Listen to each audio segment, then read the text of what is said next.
दैनिक छत्तीसगढ़ के जम्मू संगवारी और भाई बहनी मल्ला जय जोहार नमस्कार। दैनिक छत्तीसगढ़ चैनल देखना शुरू कर चुके हैं आप और छत्तीसगढ़ प्रदेश की आज की तमाम सभी महत्वपूर्ण बड़ी खबरों की शुरुआत एक छोटे से सब्सक्राइब के साथ। छत्तीसगढ़ के बिलासपुर में दोपहर 12 से लेकर शाम 5 बजे तक भीषण गर्मी के मद्देनजर ट्रैफिक सिग्नल को बंद करने की राहत दी गई। बता दें कि बिलासपुर में लोगों को भीषण गर्मी से राहत देने के लिए एक अच्छी पहल करी गई, जहां शहर के प्रमुख 15 चौक चौराहों पर दोपहर 12 से लेकर शाम 5 बजे तक ट्रैफिक सिग्नल बंद करने का निर्णय किया गया। Additional SP traffic Ram Gopal Kariyane ने स्पष्ट ये भी किया कि सिग्नल बंद होने के दौरान सभी यातायात नियमों का पालन करना आवश्यक होगा। उन्होंने यह भी बताया कि यदि किसी चौक चौराहे पर अत्यधिक भीड़ या फिर नियमों का उल्लंघन देखा जाएगा तो तुरंत वहां का सिग्नल चालू कर दिया जाएगा। खासतौर पर तारबहार से लेकर राजेंद्र नगर चौराहे के बीच स्थिति काफी चिंताजनक है, जहां लोगों को 5 अलग अलग सिग्नलों पर रुकना पड़ता था।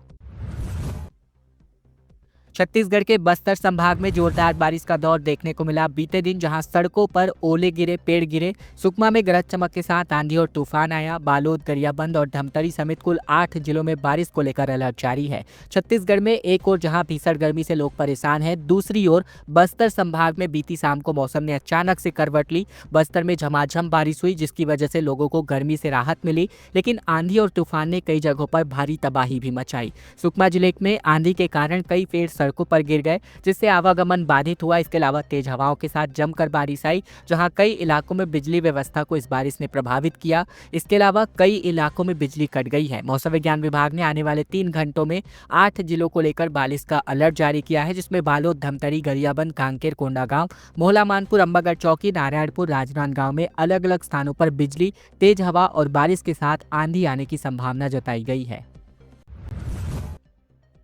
छत्तीसगढ़ में कुम्हारी टोल प्लाजा बंद करने का कांग्रेस ने चक्का जाम विरोध किया, जहां टोल संचालकों को बेशरम का फूल तोहफे के तौर पर दिया गया। दरअसल छत्तीसगढ़ के कुम्हारी टोल प्लाजा को बंद करने की मांग को लेकर रविवार को कांग्रेस ने चक्का जाम करके प्रदर्शन किया और इस दौरान कांग्रेस के कार्यकर्ताओं ने टोल नाका से गुजरने वाली पब्लिक को गुलाब का फूल भेंट करके उनका समर्थन मांगा। प्रदर्शन के दौरान पूर्व विधायक विकास उपाध्याय समेत बड़ी संख्या में कांग्रेस के कार्यकर्ता टोल प्लाजा में सड़क पर बैठ गए और केंद्र का नाम पोस्टर लेकर उस पर बेशरम का झाड़ रखकर सरकार के खिलाफ जमकर नारेबाजी करी गई। पूर्व विधायक विकास उपाध्याय ने कहा कि कुम्हारी टोल प्लाजा नाका की अवधि समाप्त हो चुकी है, इसके बाद भी सेंट्रल ट्रांसपोर्ट डिपार्टमेंट गाड़ियों से टोल वसूली कर रहा है। केंद्रीय परिवहन मंत्री नितिन गडकरी ने खुद पार्लियामेंट में इस बात को कहा था कि 60 किलोमीटर के अंतर्गत कोई भी टोल नाका या वसूली नहीं किया जाएगा और इसके बाद भी कुम्हारी का टोल नाका धड़ल्ले से चल रहा है। छत्तीसगढ़ में चौथी, 5वीं, 7वीं और 8वीं का कोर्स बदल दिया गया है और इसीलिए अब तक बाजार में एनसीईआरटी की किताबें उपलब्ध नहीं हो पाई है। छत्तीसगढ़ में राष्ट्रीय शैक्षिक अनुसंधान और प्रशिक्षण परिषद यानी कि एनसीईआरटी ने इस साल कक्षा चौथी, 5वीं, 7वीं और 8वीं के पाठ्यक्रमों में बदलाव किया है। इस कारण अभी तक इनकी किताबें बाजार में नहीं आई हैं। इधर एनसीईआरटी का ब्रिज कोर्स भी तैयार किया जा चुका है, जो कि छात्रों को अगली कक्षा में जाने से पहले नई शिक्षा नीति और नई पाठ्यक्रम के अनुसार है। ये पाठ्यक्रम मुख्य रूप से कक्षा 5वीं, 6वीं और 7वीं और 8वीं के लिए तैयार किया गया है। 1 अप्रैल से स्कूल शुरू हो चुके हैं। अभिभावकों पर दबाव बनाया जा रहा है कि वे बच्चों को लेकर पुरानी पुस्तकों को लेकर भेजें और इस कारण अभिभावक भी परेशान हैं। जबकि स्कूल शिक्षा विभाग ने जिला शिक्षा अधिकारियों को निर्देश दिया है कि सीबीएसई से संबद्ध स्कूलों में एनसीईआरटी की पाठ्य पुस्तकों का उपयोग सुनिश्चित कराया जाए। छत्तीसगढ़ के लोरमी में बच्ची का अपहरण करने के बाद 9 दिन बीत चुके हैं, लेकिन अब तक एक भी सुराग नहीं है। बता दें, कांग्रेस ने इस बाबत बेटी बचाओ न्याय यात्रा का आयोजन किया, जहां 10 किलोमीटर तक पैदल यात्रा आयोजित करी गई। छत्तीसगढ़ के मुंगेली जिले में लोरमी में 7 साल की बच्ची का अपहरण हुआ था। 9 दिन बाद भी उसका कोई सुराग अब तक नहीं मिल पाया है। कोसाबाड़ी गांव में 12 अप्रैल की रात बच्ची गायब है, लेकिन अब तक पुलिस बच्ची को ढूंढ नहीं पाई है। अब कांग्रेस ने न्याय की मांग की है। 20 अप्रैल को प्रदेश कांग्रेस कमेटी के अध्यक्ष दीपक बैज के नेतृत्व में बड़ी संख्या में बेटी बचाओ न्याय यात्रा निकाली गई, जहां कांग्रेस कार्यकर्ताओं ने अपहृत बच्ची के गांव कोसाबाड़ी से लेकर लोरमी तक तकरीबन 10 किलोमीटर की पदयात्रा आयोजित करी। लोरमी पहुंचने पर कांग्रेस कार्यकर्ताओं ने थाने का घेराव किया। इस दौरान पुलिस और कार्यकर्ताओं के बीच जमकर धक्का मुक्की हुई। कुछ कांग्रेस कार्यकर्ता इस दौरान चोटिल भी नजर आए। एक ही कुएं पर टिकी हुई है 1700 लोगों की जिंदगियां। कोंडागांव के जोबा में 15 दिन का पानी ही शेष बच पाया है।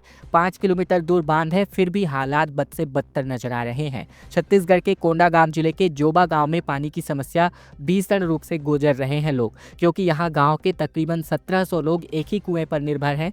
कई किलोमीटर लंबी दूरी तय करके ये पानी पीने के लिए लेकर जाते हैं अपने घर, जहाँ गर्मी के मौसम में यह कुआं भी अब जवाब देने लगा है। स्थानीय लोगों का कहना है कि कुएं में पानी 15 दिन का और चल पाएगा। रोज सुबह 6 बजे से ही गांव की महिलाएं, बुजुर्ग और बच्चे पानी के बर्तन लेकर कुएं की तरफ निकल पड़ते हैं।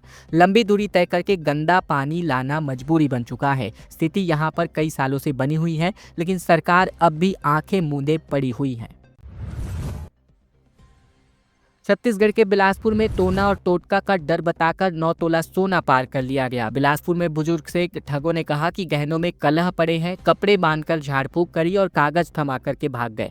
छत्तीसगढ़ के बिलासपुर के सिविल लाइन थाना क्षेत्र में बुजुर्ग महिला से ठगी करने का मामला सामने आया है। 3 ठग महिला से 9 तोला सोने के गहने और कैश लेकर फरार हो गए। ठगों ने महिला को विश्वास में लेकर उसे बताया कि उसके गहनों में कला है, जिसके बाद महिला ने अपने गहने और कैश राशि उन्हें झाड़ फूक के लिए दे दिए। इसके बाद ठगों ने महिला को कागज का पैकेट थमाया और वहां से रफू चक्कर हो गए। जब महिला ने पैकेट खोला तो उसमें केवल कागज भरा हुआ था। ये घटना शुक्रवार शाम 6:30 बजे के आसपास की है। शुभम विहार बाबजी रेजिडेंस की रहने वाली 70 वर्षीय हेमलता भोसले गृहिणी हैं और बीपी की दवा और मोबाइल चार्जर लेने मंगला चौक गई हुई थी। छत्तीसगढ़ के रायपुर में 20 आईपीएस का ट्रांसफर किया गया। 5 आईजी और 9 एसपी बदल दिए गए। दीपक सरगुजा और अभिषेक राजनांदगांव के आईजी बनाए गए हैं। छत्तीसगढ़ में 20 आईपीएस अफसरों का ट्रांसफर किया गया है, जिनमें से 5 आईजी, 1 डीआईजी और 1 एआईजी समेत कुल 9 जिलों के एसपी शामिल हैं। सरगुजा और राजनांदगांव रेंज के आईजी भी बदल दिए गए हैं। इनमें दीपक झा को सरगुजा, अभिषेक सांडेले को राजनांदगांव रेंज का आईजी बनाया गया है। गृह विभाग के आदेश के मुताबिक राजेश अग्रवाल को सरगुजा एसपी, विजय अग्रवाल को दुर्ग एसपी, भावना गुप्ता बलौदा बाजार एसपी, सूरज सिंह धमतरी एसपी, लक्ष्य शर्मा खैरागढ़ एसपी, आंजनेय वार्ष्णेय सारंगगढ़ के लिए और योगेश पटेल बालोद के एसपी बनाए गए हैं। एसआर भगत गौरेला पिंडरा मरवाही के एसपी, जबकि विजय पांडे को जांजगीर चांपा का एसपी नियुक्त किया गया है। रायगढ़ में सड़क हादसों में 3 लोगों की जान चली गई, 2 लोग घायल हुए। बाइक सवार आमने सामने जा भिड़े। दूसरे केस में अज्ञात वाहन ने युवक को टक्कर मारी है। छत्तीसगढ़ के रायगढ़ जिले में 2 अलग अलग सड़क हादसों में 3 लोगों की मौत हो गई। पहली घटना लैलूंगा थाना क्षेत्र की, जहां तेज रफ्तार 2 बाइक आमने सामने भिड़ गई और इस हादसे में 2 लोगों की जान चली गई और 2 लोग गंभीर रूप से घायल हो गए। दूसरी घटना धर्मजयगढ़ थाना क्षेत्र की है, जहां अज्ञात वाहन ने बाइक सवार युवक को टक्कर मार दी, जिससे उसकी मौके पर ही मौत हो गई। हादसे के बाद आरोपी ड्राइवर फरार हो चुका है। छत्तीसगढ़ में 45 समितियों से 5,580 क्विंटल धान गायब हो चुका है। 1,72 करोड़ रुपए की वसूली यहां पर होने वाली है।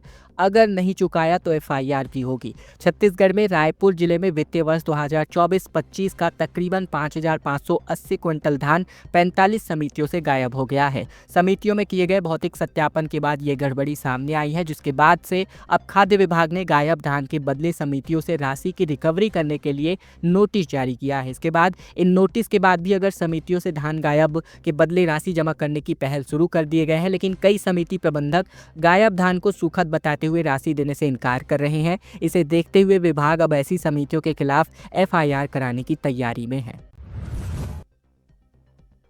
छत्तीसगढ़ में कांग्रेस के विधायक के पीएसओ ने खुद को ही गोली मार ली, जिसकी वजह से इसकी जान चली गई। 3 राउंड की फायरिंग हुई है। इंद्रसाव के घर के सामने ये वारदात देखने को मिली।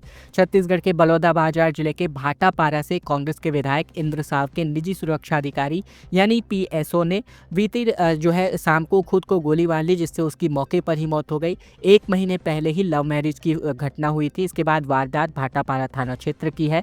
मिली जानकारी के अनुसार घटना विधायक के घर के सामने वाले घर में हुई। मृतक पीएसओ का नाम दिगेश्वर गागड़ा है, जो कांग्रेस के विधायक इंद्रसाव के निजी सुरक्षा अधिकारी यानी पीएसओ के पद पर तैनात थे। खुद पर 3 बार फायरिंग करी गई। सीएम विश्वदेव साय ने कहा कि आदिवासी सबसे बड़े हिंदू कहा, कई एजेंसियां सनातन को कमजोर करने में लगी हुई है। धर्म रक्षा महायज्ञ में इन्होंने शिरकत करा। छत्तीसगढ़ के मुख्यमंत्री विश्वदेव साय ने कहा कि आदिवासी सबसे बड़े हिंदू हैं। हमारे आदिवासी लोग सरना को मानते हैं, जहां देवी देवता का प्रथम स्वरूप स्थापित करते हैं। बस्तर के बैगा उनके पुजारी होते हैं। गौरी गौरा वहां विराजते हैं। गौरी गौरा और शिव पार्वती दोनों एक ही हैं। आदिवासी बहुत से पहले उन्हें पूजते थे, इसलिए मैंने कहा कि आदिवासी सबसे बड़े हिंदू है। आज देश में कई एजेंसियां सनातन को कमजोर करने का काम कर रही हैं, जो कि गलत है। ये तमाम बातें विष्णुदेव साय ने रायपुर में महर्षि दयानंद सरस्वती की 200वीं जयंती पर धर्म रक्षा महायज्ञ में कही। कार्यक्रम में गुजरात के राज्यपाल आचार्य देवव्रत भी शामिल हुए। प्रदेश की राजधानी रायपुर के डीडीयू ऑडिटोरियम में ये कार्यक्रम आयोजित किया गया था। सरकारी राशन की कालाबाजारी का खुलासा हुआ, जहां एमसीबी में तकरीबन ट्रक से भरे 6 बोरी चावल को चोरी करके वैन में भरकर ले जा रहे थे, ग्रामीणों ने पकड़ा। छत्तीसगढ़ के एमसीबी जिले में ग्रामीण क्षेत्र में पीडीएस दुकानों के लिए जा रहे सरकारी चावल की कालाबाजारी करने का मामला सामने आया, जहां ग्राम पंचायत के सिंघत के पास एक सुनसान जगह पर यह घटना घटित हुई। ट्रक से पीडीएस दुकान के लिए चावल ले जाया जा रहा था। वैन चालक ने ट्रक के 6 बोरी चावल उतारकर अपनी गाड़ी में लोड किया और इस दौरान ग्रामीणों ने उन्हें रंगे हाथों पकड़ लिया। सूचना मिलते ही पुलिस और खाद्य विभाग के अधिकारी मौके पर पहुंचे और इस बात की कार्यवाही शुरू करी गई। रायपुर में महतारी सिलाई सेंटर की शुरुआत की गई। निःशुल्क ट्रेनिंग मिलने वाली है। शहर के 70 वार्डों में जल्द ही सिलाई केंद्र और महिला कंप्यूटर प्रशिक्षण केंद्र की खोलने की तैयारी है। महिलाओं को सशक्त बनाने की दिशा में रायपुर नगर निगम की ओर से चंगोरा भाटा स्थित सांस्कृतिक भवन में महतारी सिलाई केंद्र का शुभारंभ किया गया। इस अवसर पर इस केंद्र के जरिए महिलाओं को निःशुल्क सिलाई की ट्रेनिंग दी जाएगी। तकरीबन 24 लाख रुपए की लागत से इस केंद्र में पीको और सिलाई मशीनों की व्यवस्था करी गई है। इस केंद्र के जरिए महिलाओं को स्वरोजगार उपलब्ध करवाया जाएगा। NLUM के जरिए योजना के अंतर्गत इस सिलाई केंद्र का शुभारंभ किया गया। रविवार को शुभारंभ के दौरान डिप्टी सीएम अरुण साव ने इसका शुभारंभ किया। इस दौरान रायपुर नगर निगम मेयर मीनल चौबे, सभापति सूर्यकांत राठौर, रायपुर सांसद बृजमोहन अग्रवाल समेत तमाम जनप्रतिनिधि मौजूद नजर आए। रायगढ़ के पचधारी डैम में सभी लोग डुबकी लगा रहे हैं। प्रतिबंधित क्षेत्र होने के बाद भी लोग नहीं मानते नजर आ रहे। पहले भी यहां पर मौत हो चुकी है। छत्तीसगढ़ के रायगढ़ के पचधारी डैम में गर्मी बढ़ते ही लोग पहुंच रहे हैं, जहां छोटे बच्चे से लेकर युवा तक और महिलाएं भी यहां पर डुबकी लगाती नजर आ रही हैं।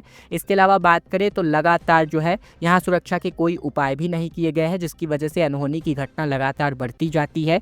बात करें प्रशासन की तो इस पर कार्यवाही प्रशासन भी नहीं कर रहा। पचधारी डैम में सबसे अधिक भीड़ रविवार को देखी जा रही है, जहां महिलाएं और बच्चे कुछ इस तरह से सुबह युवक और युवतियां बच्चे सभी पहुंच रहे हैं नहाने के लिए। दोपहर तक डैम में अच्छी खासी भीड़ हो चुकी थी। हर कोई गर्मी से राहत पानी का मजा ले रहा था। इस दौरान किसी को यह याद नहीं रहा कि यह प्रतिबंधित क्षेत्र है। इसके अलावा बात करें तो इस प्रकार की घटना कई बार हो चुकी है, जहाँ कई लोगों की जान यहाँ पर चली गई है। छत्तीसगढ़ के धमतरी में सड़क पार करते 2 दंतैल हाथी नजर आए, कैमरे में रिकॉर्ड हुआ। पैरी नदी पार करके शहर में जा घुसे, फसलों को नुकसान पहुंचाया। ग्रामीणों को दूर रहने की सलाह दी गई है। छत्तीसगढ़ के धमतरी जिले में 2 दंतैल हाथी यहां पर देखे जा सकते हैं। इसके अलावा चंदा दल के M2 और ME3 नाम के ये हाथी भारत माला सड़क पर देखने के बाद वन विभाग ने आसपास के गाँवों में मुनादी करा दी है। वन विभाग के अधिकारियों ने बताया कि दोनों ही हाथी उत्तर सिंगापुर की ओर बढ़ रहे हैं। विभाग की टीम लगातार इन दंतैल हाथियों पर नजर बनाए हुए है। ग्रामीणों की सुरक्षाओं को देखते हुए वन विभाग भी पूरी तरीके से अलर्ट मोड पर है। भिलाई में 2 की मौत के बाद अब पुलिस प्रशासन फाइनली जागा है। पावर हाउस ओवरब्रिज के नीचे कंडम गाड़ियों को हटवाया गया, जहां नो पार्किंग वाहनों के एक्शन भी लिए गए। छत्तीसगढ़ के भिलाई में बीती रात को पावर हाउस फ्लाईओवर ब्रिज के नीचे बाइक सवार 3 लोग खड़े पिकअप से जा टकराए। इनमें 2 किशोरों की जान चली गई और इस घटना के बाद पुलिस प्रशासन अब जाकर जागा है। यातायात पुलिस ने शनिवार को जो है ब्रिज के नीचे खड़ी तमाम कंडम गाड़ियों को हटाने के लिए काम किया। यातायात पुलिस से मिली जानकारी के मुताबिक ब्रिज के नीचे तकरीबन 15 खराब गाड़ियां काफी दिनों से पड़ी हुई थीं और इन सभी के कारण इन्हीं दुर्घटनाओं का खतरा लगातार बना रहता था, जिसके बाद से सभी को क्रेन बुलाकर यहां से हटवाया गया और इसके साथ ही सभी 32 वाहनों पर नो पार्किंग के अंतर्गत कार्यवाही करी गई। और अब छत्तीसगढ़ के रायगढ़ के धर्मजयगढ़ वन मंडल का एक बार फिर से जो है देखने को मिला हाथियों का दल, जहां धर्मजयगढ़ रेल कॉरिडोर खरसिया के रेल कॉरिडोर की लाइन को पार करते हुए हाथियों का दल नजर आया, जिसमें 5 नन्हे हाथी शावक भी शामिल थे। ये दल आमा गांव परिसर से निकलकर बायसी परिसर में घुसा हुआ है।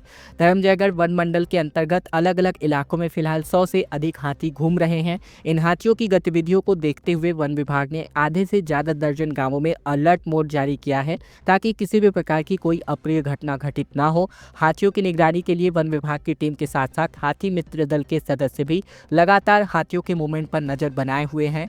विभाग द्वारा लोगों से अपील की गई है कि वे सतर्क रहें और हाथियों के पास जाने या उन्हें छेड़ने का प्रयास ना करें। खबरों का सिलसिला बस यहीं तक का था। वीडियो अगर आपको पसंद आया, वीडियो जरूर लाइक कीजिएगा। इसके अलावा चैनल पर अब भी नए हैं, चैनल जरूर से सब्सक्राइब कर लीजिए, ताकि प्रतिदिन की महत्वपूर्ण खबरें, छत्तीसगढ़ के समाचार ठीक इसी प्रकार हम आप तक रोजाना पहुंचा सकें।